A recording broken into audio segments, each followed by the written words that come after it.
ദൈവത്തിൻ്റെ അതിപരിശുദ്ധമായ നാമം ഈ പ്രഭാതത്തിൽ വാഴ്ത്തപ്പെടുമാറാകട്ടെ. നമ്മുടെ ദൈനംദിന ജീവിതത്തിൽ ഒരു ദിവസം കൂടി ദാനമായി നൽകിയ സർവശക്തനായ ദൈവത്തിൻ്റെ കരുതലിനും സ്നേഹത്തിനും എത്ര നന്ദി പറഞ്ഞാലും മതിയാകുകയില്ല. ഈ ദുഷ്ടലോകത്തിൽ ഒരു പ്രഭാതം കൂടെ കാണാൻ നമ്മുടെ ജീവിതത്തിൽ അവസരം തന്ന സർവശക്തനായ ദൈവത്തിന് മുഴുവൻ മാനവും മഹത്വവും അർപ്പിച്ചുകൊണ്ട് ഇന്നത്തെ പ്രഭാതത്തിലെ വചനചിന്തയ്ക്കായിട്ട് മീഖയുടെ പുസ്തകം 7-ാം അധ്യായം അതിൻ്റെ 7-ാമത്തെ വാക്യത്തിലേക്ക് നമുക്ക് കടന്നു വരാം. ഞാനോ യഹോവയിങ്കലേക്ക് നോക്കും, എൻ്റെ രക്ഷയുടെ ദൈവത്തിനായി കാത്തിരിക്കും. എൻ്റെ ദൈവം എൻ്റെ പ്രാർത്ഥന കേൾക്കും. ജീവിത പശ്ചാത്തലങ്ങളുടെ മധ്യത്തിൽ, പ്രതികൂലങ്ങളുടെയും പ്രതിസന്ധികളുടെയും മധ്യത്തിൽ നഹും പ്രവാചകൻ പറയുകയാണ്, ഞാനോ യഹോവയിങ്കലേക്ക് നോക്കും. അതിൻ്റെ 6-ാം വാക്യം പറയുന്നത്, മകൻ അപ്പനെ നിന്ദിക്കുന്നു, മകൾ അമ്മയോടും മരുമകൾ അമ്മാവിയമ്മയോടും എതിർത്തു നിൽക്കുന്നു.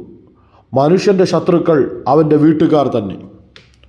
സ്വന്തം വീട്ടുകാർ പോലും എതിരായി കടന്നു വരുമ്പോൾ, നിൽക്കുന്ന ചുറ്റുപാടുകളിൽ അനേകർ പ്രതികൂലമായി കടന്നു വരുമ്പോൾ, എല്ലാ പ്രതീക്ഷകളും നഷ്ടപ്പെടുമ്പോൾ, ജീവിതത്തിൽ അല്പസമാധാനമില്ലാതെ നെടുവീർപ്പോടെ കഴിച്ചുകൂട്ടുമ്പോൾ ഭക്തനായ നഹും പറയുകയാണ്, ഞാനോ യഹോവയിങ്കലേക്ക് നോക്കും, എൻ്റെ ദൈവം എൻ്റെ പ്രാർത്ഥന കേൾക്കും. ജീവിതത്തിൽ സംഭവിച്ചിരിക്കുന്ന സാഹചര്യങ്ങളോട് പ്രതികാരം ചെയ്യാതെ, ജീവിതത്തിൽ സംഭവിച്ചിരിക്കുന്ന സാഹചര്യങ്ങളോട് സ്വന്തം ബലം കൊണ്ട് എതിർത്തു നിൽക്കാൻ ശ്രമിക്കാതെ താൻ പറയുകയാണ്, ഞാനോ യഹോവയിങ്കലേക്ക് നോക്കും. അതെ, തൻ്റെ ജീവിതത്തിൽ തനിക്ക് വ്യക്തമായിട്ടറിയാം, ഇന്നലകളിലെ എൻ്റെ കഷ്ടതയുടെ സമയങ്ങളിൽ, ഇന്നലകളിലെ എൻ്റെ കണ്ണുനീരിൻ്റെ സമയങ്ങളിൽ എന്നെ നടത്തിയ ഒരു ദൈവമുണ്ട്, എൻ്റെ ജീവിതത്തെ താങ്ങി നിർത്തിയ ഒരു ദൈവമുണ്ട്, ഞാൻ ചോദിച്ചതെനിക്ക് നൽകിയ ഒരു ദൈവമുണ്ട്.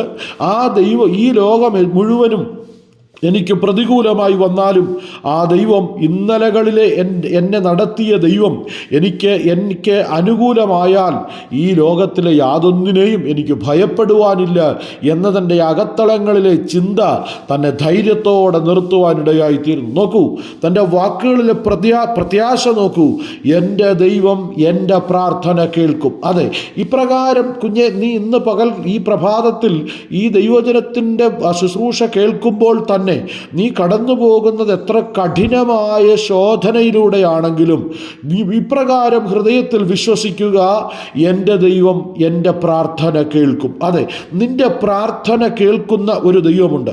രാവിലെ പ്രാർത്ഥിച്ച വൈകുന്നേരം ചിലപ്പോൾ മറുപടി ലഭിച്ചില്ലെന്ന് വരും, എന്നാൽ നിനക്ക് വേണ്ടി മറുപടി ഒരുക്കിയിരിക്കുന്ന ദൈവമാണ് നമ്മുടെ ദൈവം. കാരണം ഞാൻ നിന്നെ കൈവിടുകയില്ല, ഉപേക്ഷിക്കുകയുമില്ല എന്ന് പറഞ്ഞ ദൈവം, ദൈവത്തിൻ്റെ വാക്കുകൾ ഉവ്വ എന്നും ഇല്ല എന്നുമാണെങ്കിൽ കുഞ്ഞെ, ദൈവം നിന്നെ കൈവിടത്തില്ല. അതുകൊണ്ട് ഞാനോ യഹോവയിങ്കിലേക്ക് നോക്കും. അതെ, ഈ പ്രതികൂലമായ സാഹചര്യങ്ങളുടെ മധ്യത്തിൽ, വേദനാജനകമായ സാഹചര്യങ്ങളുടെ മധ്യത്തിൽ, കണ്ണുനീരിൻ്റെ സാഹചര്യങ്ങളുടെ മധ്യത്തിൽ ഞാനോ യഹോവയിങ്കിലേക്ക് നോക്കും. കർത്താവേ, എന്നെ സഹായിപ്പാൻ ആരുമില്ല, എന്നോട് കർത്താവ് ഒരു നല്ല വാക്കുപോലും പറയാൻ ആരുമില്ല.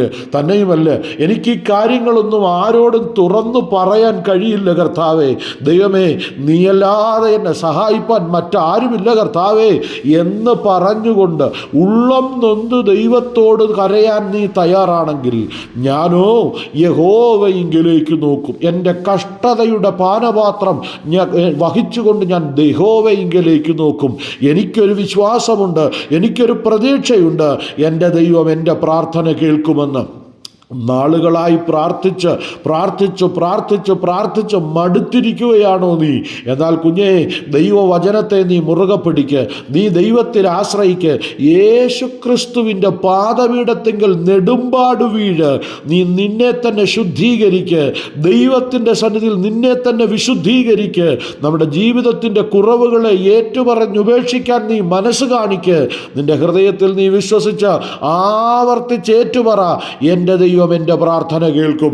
നിശ്ചയമായും നമ്മുടെ ദൈവം നമ്മുടെ പ്രാർത്ഥന കേൾക്കുന്ന ദൈവമാ.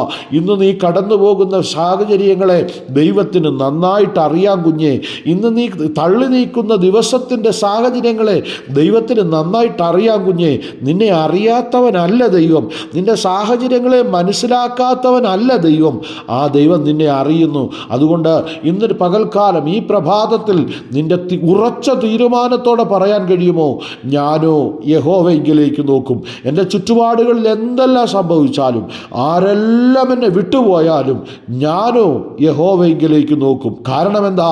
എൻ്റെ ദൈവം എൻ്റെ പ്രാർത്ഥന കേൾക്കുന്ന ദൈവമാ. ആരെല്ലാം എൻ്റെ പ്രാർത്ഥന കേട്ടില്ലെങ്കിലും, ഞാൻ വിചാരിച്ചവരെല്ലാം എന്നെ വിട്ട് മാറിപ്പോയാലും, എൻ്റെ ദൈവം എൻ്റെ പ്രാർത്ഥന കേൾക്കുമെന്നുള്ള ഉറപ്പും ധൈര്യവും കുഞ്ഞെ നിന്നെ അന്ത്യത്തോളം നിലനിർത്തുവാനിടയായിത്തീരും. അതുകൊണ്ട് യേശു ക്രിസ്തുവിൽ ആശ്രയിക്കുക, യേശുവിൽ ശരണം പ്രാപിക്കുക, യേശുവിനോട് നീ പ്രാർത്ഥിക്കുക. നിന്റെ ആവശ്യങ്ങളെ അറിയുന്ന കർത്താവ് നിനക്ക് വേണ്ടി പുതുവഴികളെ തുറന്ന് നന്മകളെ ഒരുക്കി അത്ഭുതങ്ങളെ നിന്റെ ജീവിതത്തിൽ ചെയ്യുവാനിടയായിത്തീരും. ആയതിനാൽ ഈ പ്രഭാതത്തിൽ സർവശക്തനായ ദൈവത്തിൻ്റെ കരം നിന്റെ ആവശ്യത്തിൻ്റെ മേൽ ഇറങ്ങി വന്ന് പ്രവർത്തിച്ച് അത്ഭുതങ്ങൾ ചെയ്യുവാനിടയായിത്തീരട്ടെ. ദൈവമായ കർത്താവ് ഈ വചനങ്ങളാൽ നമ്മളെല്ലാവരെയും ധാരാളമായും സമൃദ്ധിയായും അവിടുന്ന് അനുഗ്രഹിക്കുകയും നമ്മുടെ വിഷയങ്ങൾക്കെല്ലാം മറുപടി നൽകുകയും ചെയ്യട്ടെ എന്ന് ആത്മാർത്ഥമായി പ്രാർത്ഥിച്ചുകൊണ്ടും ആശംസിച്ചുകൊണ്ടും ഞാൻ എൻ്റെ വാക്കുകളിൽ നിന്ന് വിരമിക്കുന്നു. ദൈവം നമ്മളെല്ലാവരെയും ധാരാളമായും സമൃദ്ധിയായും അനുഗ്രഹിക്കട്ടെ. Thank you. ആമേൻ.